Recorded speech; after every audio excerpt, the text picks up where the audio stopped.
when they start with this, well, we're a big tent party. No. That is a lot of crap. It didn't mean Nazi sympathizers, you're welcome. Anti-Semites, you're welcome. Abolish the police, close prisons, open borders, do away with the Constitution. Right now, the Democrat Party's been taken over. I call it the Bolshevik Revolution. Well, listen, I don't support the DSA agenda as has been articulated by the DSA itself. Well, what I can say is that I do not support defunding the police. I do not support open borders. I do not support abolishing the Senate. I believe socialism is a failed experiment.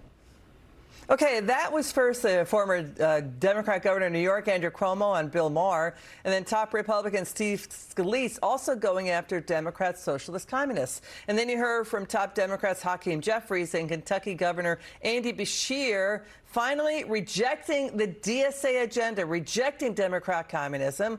Governor Beshear says socialism is a failed experiment. But the DSA is running 172 candidates for federal, state, and local races. So far, 55 have lost, 63 have won. Let's bring in from House Foreign Affairs, Georgia Congressman Rich McCormick. Congressman, it's always great to see you. What's your reaction to Hakeem Jeffries finally saying he rejects the DSA agenda, but he does say that they will be part of the broader caucus?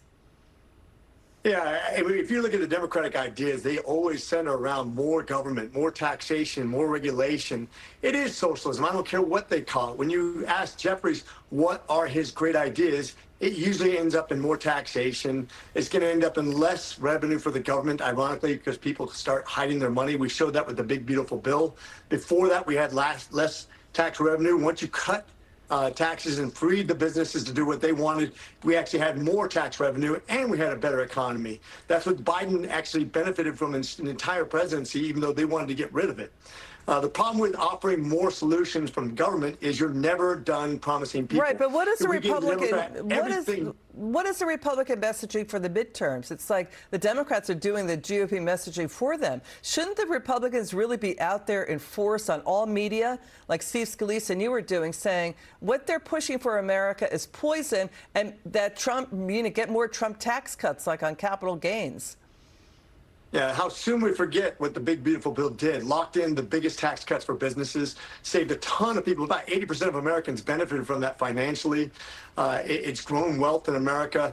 But we have a crisis right now on oil prices that does drive inflation, something we have to address. And that's something we have to focus the American people on the long-term goals of America and what's going to make their children happier and for the American dream. You know, let's get your reaction to top Trump White House official Stephen Miller here on what's at stake. Listen.